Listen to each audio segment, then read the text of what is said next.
My last 3 videos have been completely negative, and despite the fact they're my honest reactions, you can't stay negative forever, or if you do want to, just leave the game. So today, I'm going to bring to you my 2026 strategy on Sorare. Now, it's not a complete adjustment, but the fact it's not a complete adjustment was part of my mindset. Now, many of you at home will know that La Liga and Bundesliga have been far better to hit hot streaks this year on Sorare. They've been playing out very well.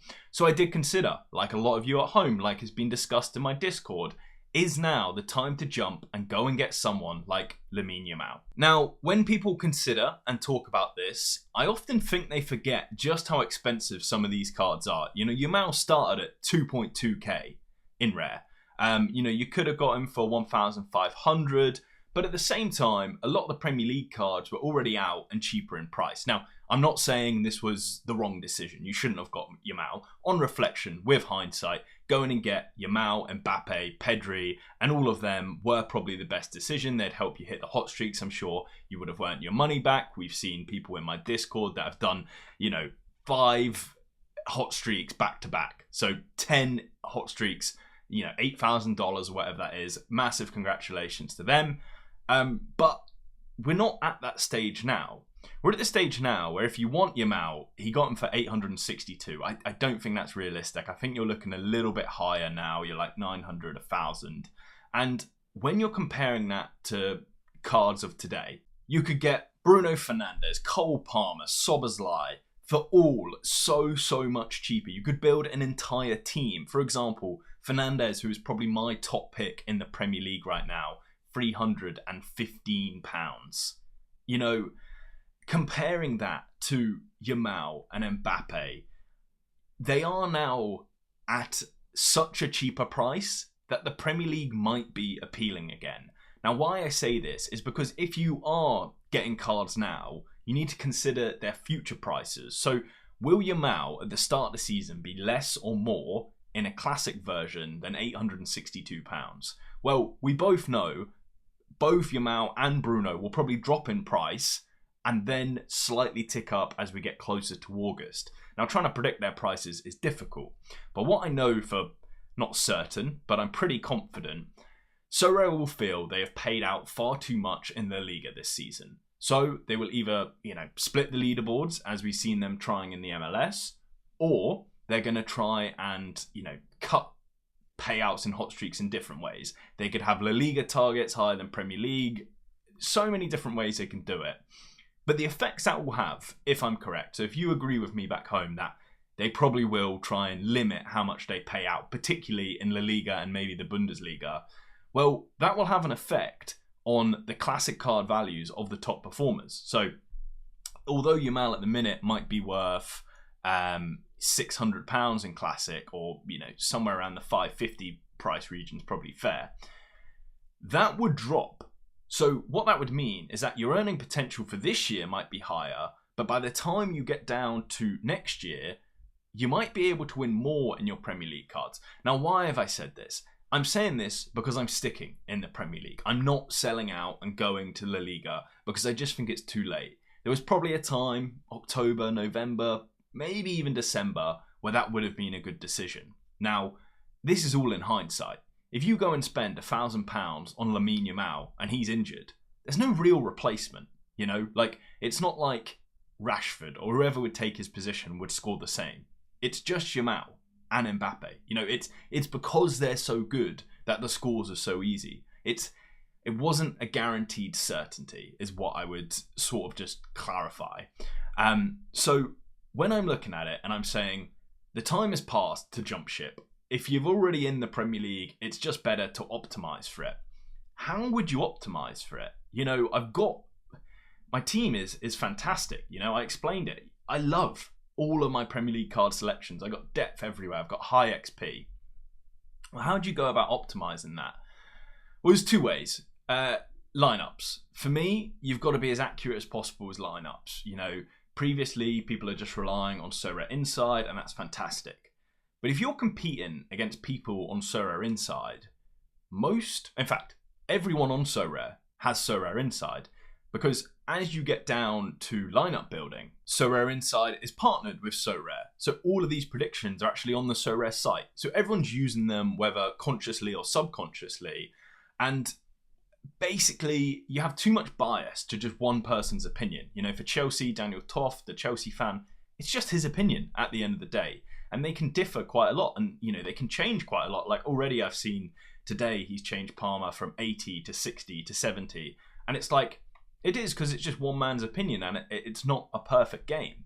Why I say this is because if you want to gain an edge, which at this point I do, you know, my last video was complaining about how unlucky I've been and how I'm going to struggle to win my money back for the season, which we both know would be a fantastic achievement if I did it. It's not like people should expect to do that. Well, you need to start looking across other prediction sites. So this doesn't actually give a percentage. It just gives the predicted lineups with some questionables next to it. Well, I found this is fantastic, helpful, just to give you 3 different options. We've got Fantasy Football Scout, we've got RotoWire, and we've got Sorare Inside. And when you start looking across those, you can start to see differences. So for me, for example, the big one for me this week was Reece James. Reece James is playing Wolves, and I wanted to see how many lineups they had him in. So here we had him questionable in the Wolves fixture. In this one, they didn't play him at all. And in Daniel Toss version, so Inside, they have him at 70%, which I think is a good value for him, somewhere between 70 and 60%. So it's just going, firstly, that little extra mile. So when you're building teams, you have the best available information to you, but also you're breaking away from the norm, where the norm is that, say in this example, they have Reece James at 70%, which is guaranteed to start. Well, our 2 alternatives, they have 1 questionable and 2 not in the team. So here it's more a 40-50% compared to Sorare Inside, which is 60-70%. Now, I wouldn't say, you know, use these percentages or use a combination of the percentages. Use your own knowledge always. For me, it is, what do you think who will play? You know, for example, I think another one this week that people have at like 70% was Rodri. For me, Rodri's an 80-90%. This is a Liverpool fixture. They could very easily double pivot with Nico Gonzalez, battle of who they're going to play out of Gonzalez or Rodri. Well, both are returning from injury. Rodri's had much more game time, didn't play midweek. I have him much more comfortably starting, and then I try and back that up against these people. So yeah, he has Rodri at starting. This guy has Rodri at starting. And Sorare Inside has him at, I'm pretty sure it was 70% last time I checked. Yeah. So them having him at 70%, a lot of players won't want that risk in their top team. So they'll be moving him down to a second team or a third team. Now, I do have him in my second team, but that's based on me having better players, not the fact I'm worried about him not playing. So for me, I have Rodri an 80-90% chance of playing, and he's a top performer. It's just the fact he's playing Liverpool that sort of dropped him down. So if we go to my first team, what you're trying to achieve here is balancing the hot streaks versus the leaderboards. When are you playing and what are you playing? Now, I have no hot streaks to hit here. So what I'm aiming for is leaderboards. I'm aiming to get as high up these leaderboards as possible. So what that means is I'll either need to win on XP or I need to win on my team selection. Now, let's not get this wrong. There's 500 players in Division 1 this week. Trying to win out of 500 players is a 1 in 500 chance. 500 to 1. Very difficult. But it's the best option you have. You know, that's why you play the game. So I've already talked about trying to optimize for sort of how you can select your players, but then putting them into a team, it comes down to your knowledge of Sorare. And I've played this for long enough now, but I think the basic difference from, you know, the start of the season to the second half, my 2026 strategy, is when playing hot streaks or when playing leaderboards. So when you're not on a hot streak, you're pretty much guaranteed to play leaderboards. But as you transition up, you need to start thinking earlier on, okay, so this is this match week. If I hit the hot streak, because obviously if you're aiming for leaderboards, you're probably going to fall, you're probably inevitably going to try and hit 400 points, which is the first hot streak. So then you're looking ahead and you're saying, okay, is there any easy fixtures where if I've got the first hot streak, I can bounce onto the second hot streak, maybe I can pick up a cheap player. And I've actually already done this with Mbeumo. You know, he was the last player I traded into, and it's because I saw a run of fixtures where, you know, at the time Spurs were pretty bad. So you have Spurs, you have West Ham, you have Everton, who without Jack Grealish and some other players hadn't been great, and Crystal Palace without a few defenders. So I was starting to see a trend there. But there was some others as well. Chelsea, who last week had an easy fixture against West Ham, in theory, you know, it's a lot harder when it comes down to it, but also they rotated a lot. So you had Chelsea, then they play Wolves, and then they play Leeds, and then they play Burnley. And what you can start to see is that for my, for my team, the focus is basically Chelsea, Arsenal, Liverpool, and Bruno Fernandes. And sort of Rodri as well. They're the sort of fixtures I need to be looking at. For your own teams, you can look at your own and you can say like, okay, is there any runs of fixtures where I could start building this hot streak? Because as much as it is in theory easy in La Liga, firstly, it's only easy in La Liga if you've got the top cards. Most players don't, so it's a lot harder. And then obviously you line them up together. You don't get unlucky with Bellingham's injury last week, for example. So it's possible in the Premier League as well, where you don't just have a better chance, you don't just have a chance at hot streaks, but achieving the leaderboard wins are easier on the Premier League side. So I'm starting to look at it and I'm saying, okay, so 2 of my fixtures are already good. But as I get to the later stages, I start, you know, in theory, if I get to my 3rd hot streak, 4th, 5th, we're looking at teams like Liverpool that have got Wolves, that have got West Ham. And I think this would be the week after, but they'd have Spurs anyway. So if we're looking at this hot streak, then you got Liverpool, Sunderland. This is, you know, if I achieve the first hot streak. Then Liverpool, Nottingham Forest. Then Liverpool, West Ham. Then Liverpool, Wolves. No, there is a lot here where my strategy for this week is leaderboard. But for next week, it's going to be... providing I hit this week's hot streak, it's then going to be actually transitioning to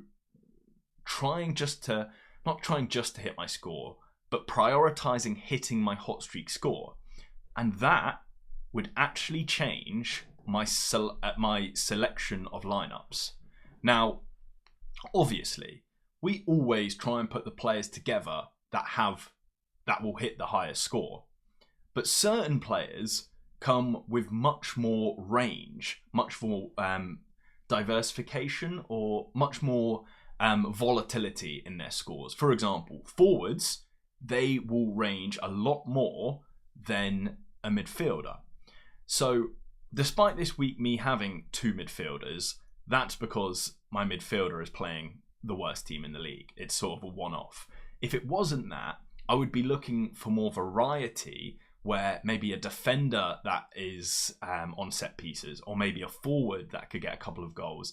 Then that's where I'm starting to look at something that can push me up the leaderboard. So if we go to maybe the second team, for example, I've got 2 midfielders here as sort of my insurance option if something goes wrong with my first team. So I've sort of accepted the fact that I'm going for the very top of the leaderboard because I'm in Division 1 here. But here, I'm sort of reflecting back to catching that hot streak. Now, if you've not really understood or played Sorare much, this might be a difficult concept to understand, but it's all about the variety and the volatility of scores from your players. Someone like Brian Mbeumo, he's going to be very volatile because if he gets a decisive action, a goal or an assist, he's getting good scores. But if he doesn't, in his current position, which is like basically playing as a striker for Man United, he's putting up 38. And you can see that perfectly. You know, since Carrick took over, he's got 2 goals and he's got 2 60s. When he didn't get a goal, he got a 38. You know, it's very close to basically 0 AA. So you need to understand how he's going to play and understand that is a high-risk player because his scores are going to range quite a lot. Whereas James Garner, you can go into his scores and you can see he just puts up 60s. Like between 58 and 60. Yeah, yes, he can occasionally go higher, but that's normally either a triple double or a goal or assist, which is difficult to predict. But when we're looking at AA, he's much more consistent. So if you're looking to hit the leaderboards, bad player. Bad might be a bad word, but let's just emphasize it. Bad player. If you're looking to hit hot streaks, fantastic player. So it's looking ahead, it's sort of future planning and saying, can I go on a little hot streak run here? If I can't, then I need to just focus leaderboards. I need to put in teams that are going to be a bit different. If you've got cards that are frequently going to be in Division 1, for example, Chelsea players this week, well, you're even going to need to captain a very weird Chelsea player like a Cucurella that not many in Division 1 will be captaining and hope you get decisive action. Or maybe change a Joao Pedro for a Brian Mbeumo. Even though on paper Pedro's a better fixture, you're not trying to score the highest score. You're trying to score the highest leaderboard position, which relies on you, maybe Joao Pedro missing a couple chances, not scoring. So it's nothing particularly new to Sorare. It's just a slightly tinkered way of thinking and building lineups where, firstly, get the best, most optimal understanding of your players and are they likely to play. And then secondly, when you group them as a team of 5, how well are they going to play? What's their sort of range of scores? From 550 points to 250 points. Where do they range and how narrow is that range of scores? And understand, it's so difficult, right? Like, even trying to understand who's going to win out of Liverpool or Man City is difficult. Then trying to predict, will Rodri play? Will Rodri play well? Will he win duels? I understand it's difficult, but that's where you're going to get your very slight edge, is understanding your team, selecting them in ways that make sense. So if I go through my selections for this week, it's basically leaderboard for this one, where I've gone for obviously all my smashers in Division 1. They sort of pick themselves because despite the fact that Caicedo is a very steady scorer, if he gets a decisive action, then he can push up.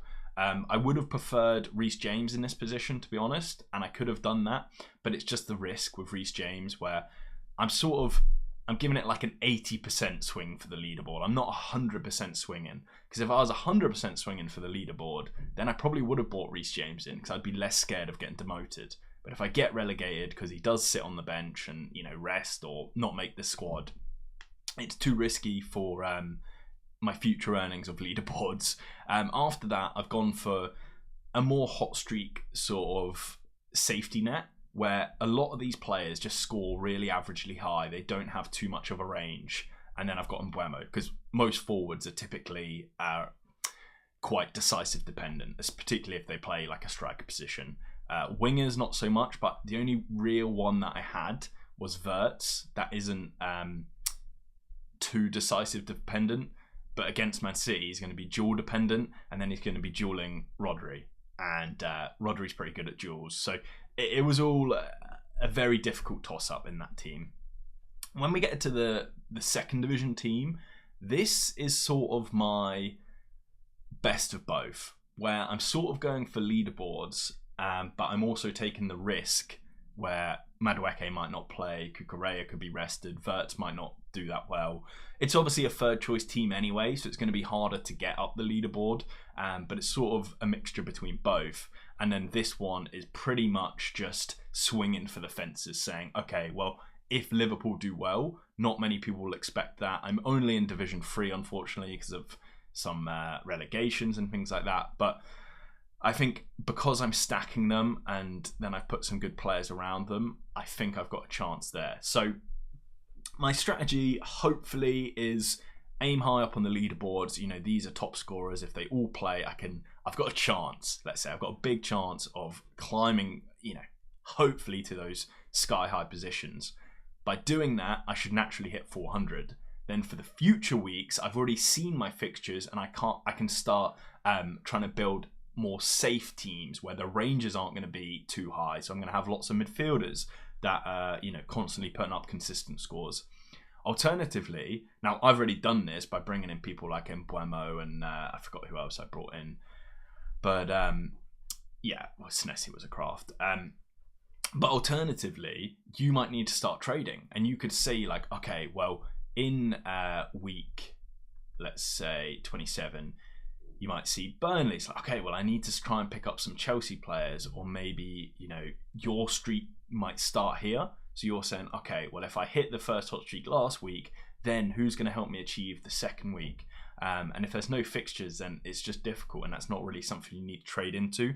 Now, I always do try and have a longer term approach for these cards, you know, always look at their long term average, but don't just look at their average, look at their potential to score 100, or like, it's like, are they 100 capable? That's quite key as well, where someone like Caicedo is only 100 capable with a goal or an assist, whereas some other players, they can do it, I don't want to say without, but yeah, maybe someone like Van Dijk is very similar to Caicedo, whereas a forward position sort of, again, as I said before, relies on decisive actions a bit more. So keep that all in mind, and I just want to touch on my vault score, because in recent videos I've been discussing basically how I'm gonna adjust and take players out my vault, and I did a whole list of the cards in there, and I sort of feel I've put too many cards in my vault, and I know the reason I've done that. It's twofold. There was one competition where Essence was really good for putting cards in the vault, so I did that. But the second reason is I just love having a clean gallery where I just want cards that I can actually use. But when you start getting like Beto's or, you know, Sam Johnson's in there, it's quite annoying. So I like to just vault them and just get them out of my way for like a clear thought. And it's sort of played against me, because now we've got like Trent, Hato, Wanyeri's moved, Dybala's back fit, Sorloth has started scoring. But it's important to remember as well, they're not actually like hugely valuable. So Mohamed Salah was the card I actually took out the vault. He was decided over Trent and Solanke, who were very close. He was only a £30 player, to be fair, so it's not like the worst thing ever. But it does mean that, again, my vault is on a 14-day cooldown, which isn't fantastic. Outside of that, we do have an upgrade in the community team. Which one's number one? Number one here. Now, we have been absolutely devoured by injuries. Doku's injured, Guardiol's injured, and even our backup, who is it? It is Hudson-Odoi. Even he's injured as well, it looks like. So it is very difficult to win, but this community team is for you guys at home. So we have gone out and spent a little bit more money. There'll be more money coming soon to it. If you remember, 2-3 months ago, things got difficult, I guess, in life. Just some real things took over. So I would say things are back on track. I don't want to talk too soon, touch wood, but things definitely feel better. So good start to the year. Thank you very much for everyone that supported back then.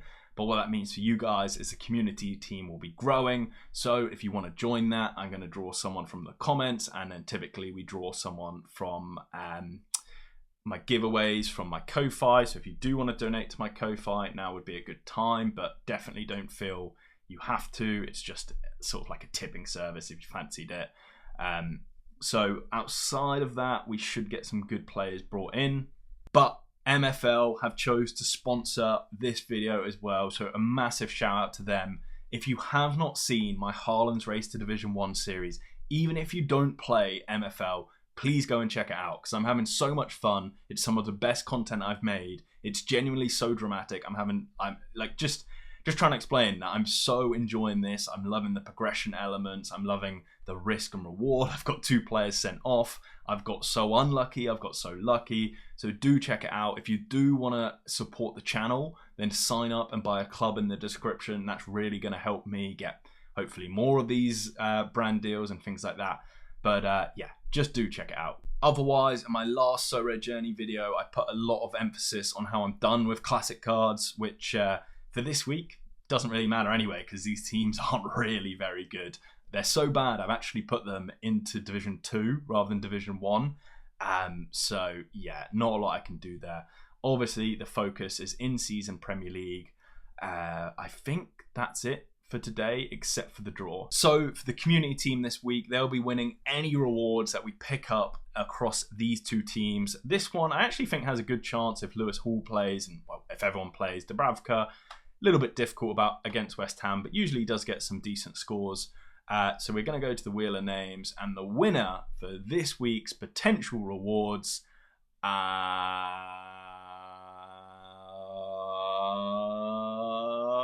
Michael. So he just squeezes in very late there. So hopefully I can finally pick up some winnings, because it's been a while. I mean, I've got us to Division 1 again, which is the promised land.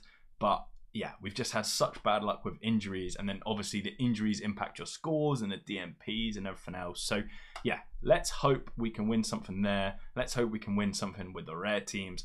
If you like this video, please drop a like, subscribe to the channel. And yeah, all the best to you. Cheers.